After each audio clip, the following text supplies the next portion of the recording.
A big thanks to my patrons for supporting this channel.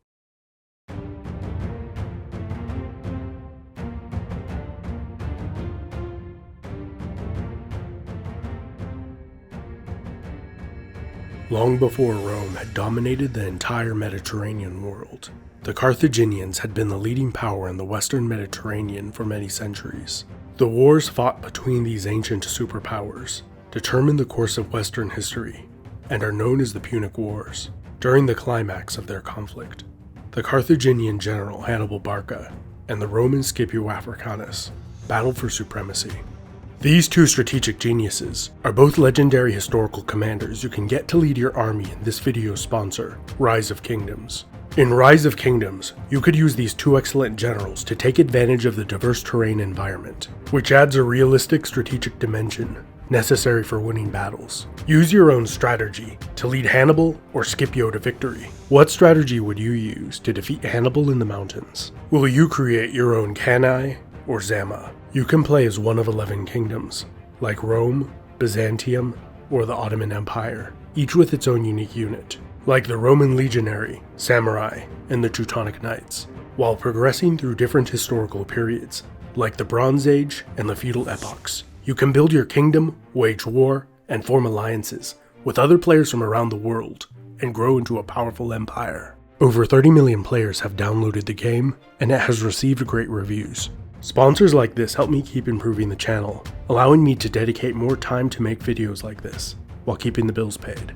So support my channel by downloading the game for free, through my link. By clicking the exclusive link below, and using the bonus code, you will receive extra resources to help your empire rise. The Romans' first major step on the road to empire occurred in the year 264 BC. In the same year, they completed the unification of Italy, and war with Carthage began.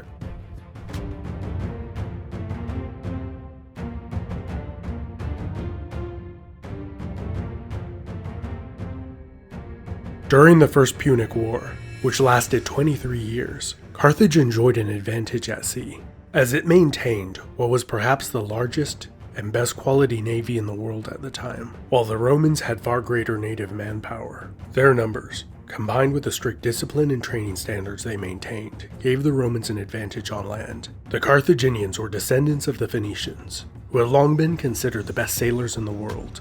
They were the only Mediterranean people to sail into the Atlantic Ocean and return on a regular basis.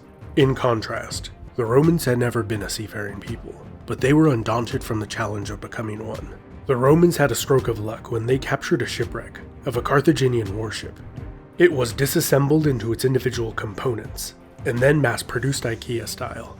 After several major defeats at sea, the Romans kept trying again, building more ships and training more sailors, until they defeated the Carthaginians decisively at sea, and the Carthaginians surrendered. In the treaty ending the war, the Carthaginians were forced to pay a major war indemnity to Rome, which meant they were only able to pay their mercenaries a small fraction of their promised wages. The mercenaries and many of Carthage's Libyan vassals revolted. Hannibal's father, Hamilcar Barca, who was one of the few Carthaginian generals who had some success fighting the Romans on land, defeated the revolting mercenaries after a brutal 2-year war. Hamilcar then embarked on the conquest of territory in the Iberian Peninsula. His goal was to capture prolific silver mines there. His son Hannibal continued his father's conquests there. The capture of the pro-Roman Iberian city of Saguntum prompted a Roman declaration of war the following spring, beginning the Second Punic War.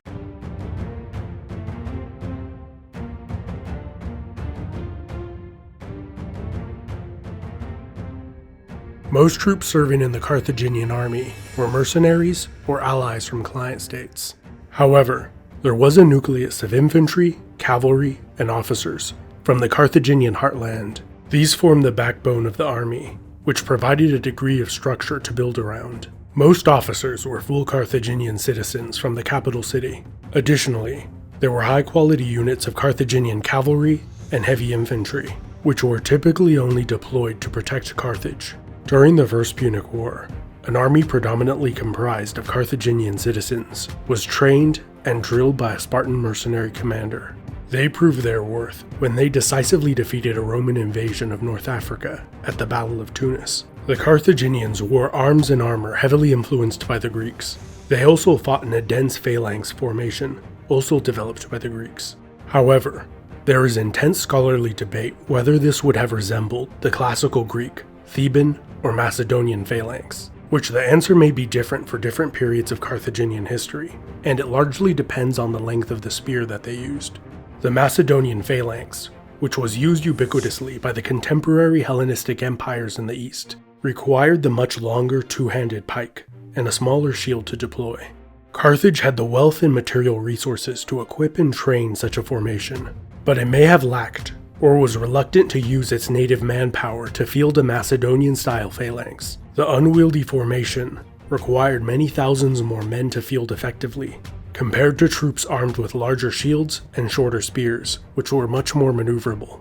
Prior to the Punic Wars, Carthage had somewhat regularly deployed phalanxes of citizen soldiers overseas to bolster their mercenary forces, such as the elite Sacred Band of Carthage. However, after several disastrous battles where Carthage suffered massive casualties, native Carthaginians were predominantly used only to defend Carthage itself. Carthage was an incredibly industrious and prosperous city, perhaps the wealthiest in the world during its heyday, and at an early date it was realized to be much more profitable and effective to keep the city's male population engaged in commercial activities, rather than deploy them as soldiers, which would significantly slow their economic activity while they were on campaign.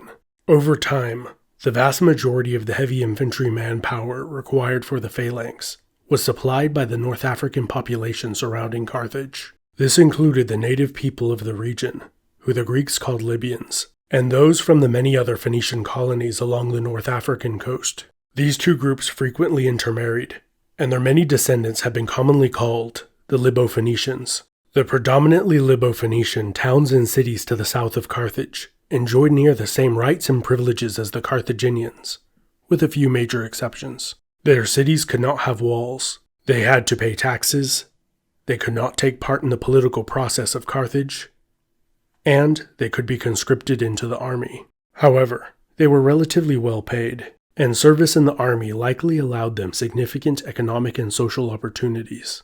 The Libo-Phoenicians were well disciplined and among Hannibal's most loyal troops. Consequently, he often used them sparingly and kept their units in reserve. To the Greeks and Romans, the difference between Carthaginian, other colonial Phoenician, Libo-Phoenician, and culturally assimilated Libyans was negligible, and they have been usually lumped together as Libyan African or Libo-Phoenician when referred to as a military unit, because they all fought in a similar fashion and were mixed in the same units. Unassimilated tribal Libyans are differentiated from those in the phalanx because they fought in their own regional style as skirmishers. Other allies and mercenaries in Carthaginian service also fought in their own regional styles. Carthage's preferred mercenaries were the Iberians. Mercenaries from the Iberian Peninsula were famed throughout the Mediterranean for their discipline and skill. In addition to Carthage, they were also employed in a far field as Sicily, the Italian Peninsula, Greece, and Egypt. The Romans praised them for their ferocity in battle,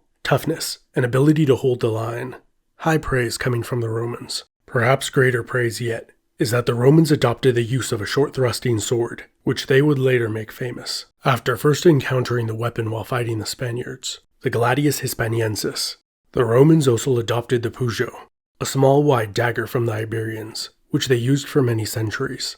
There were two categories of Iberian infantry whom the Romans named after their shield type. The scutari, heavy infantry whose shield and fighting style was similar to that of the Roman legionaries, and the centrari, who used a small round shield and fought as light infantry in a more loose formation.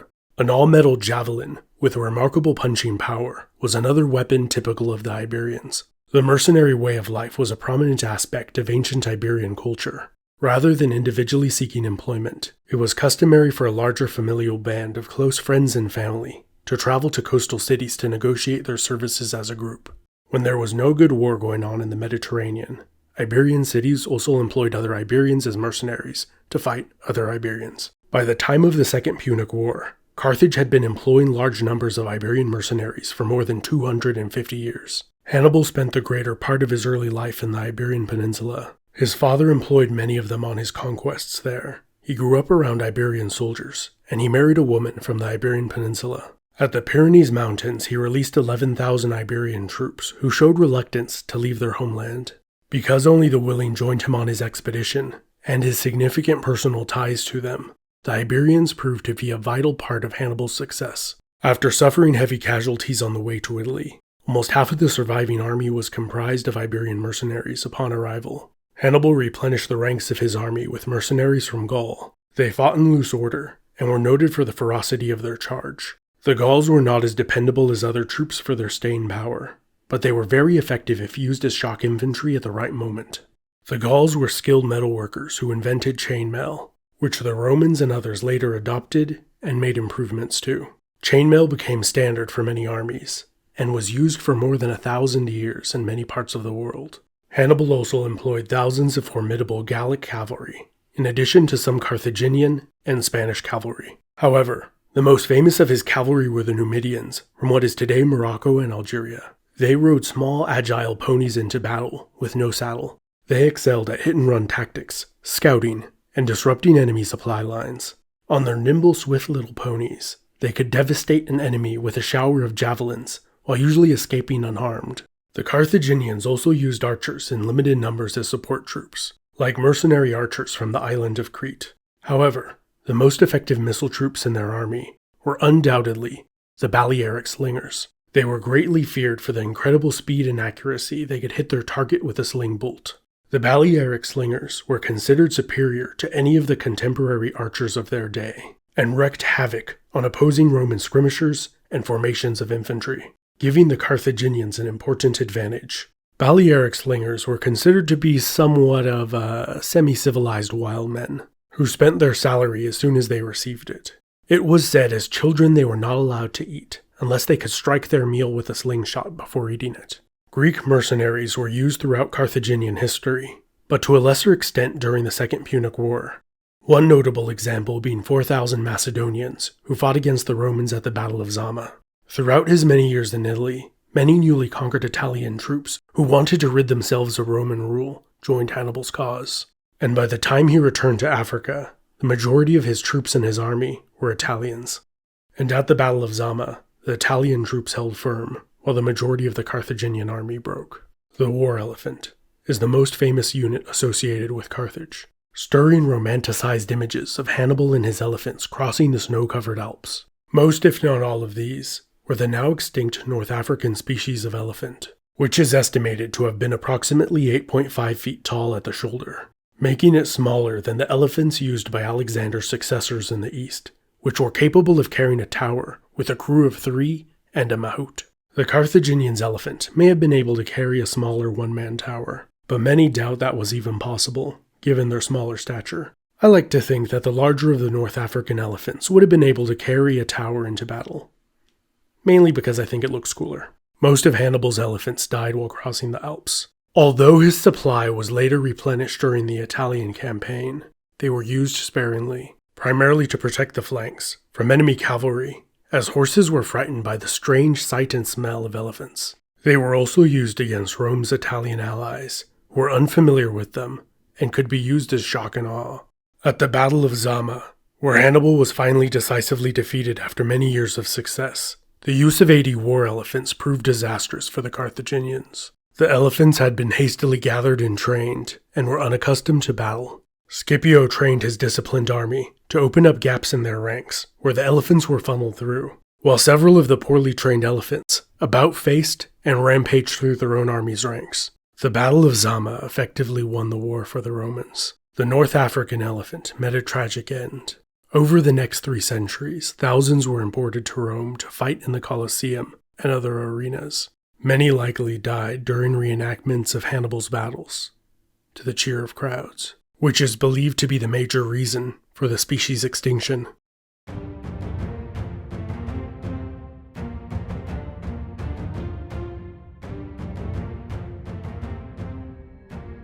Hannibal is widely regarded as one of the greatest generals of all time.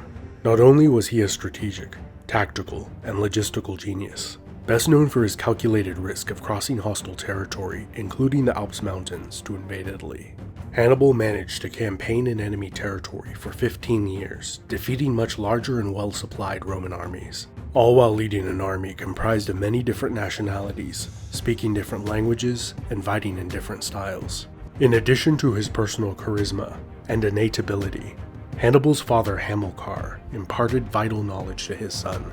Before Hannibal, Hamilcar may have been the world's leading expert on managing mercenaries. His mercenaries battled the Romans with some success during the First Punic War. He was able to successfully defeat the mercenary army in the Mercenary War. Hamilcar also effectively used mercenaries during his campaigns in the Iberian Peninsula, which laid the groundwork for Hannibal's illustrious career that followed. At the core of Hannibal's strategy was to deprive the Romans of their recruiting grounds in Italy. His two greatest miscalculations may have been underestimating Rome's ability to recruit, equip, and train new armies, while at the same time overestimating the number of Rome's subjects on the Italian peninsula that would come over to join his cause. Although many thousands did, it was not nearly enough to overwhelm the Romans, who had assimilated the population of the peninsula to a far greater degree than Hannibal likely estimated. Following Hannibal's return to Africa and his ultimate defeat there, he was pursued by Roman assassins to the east,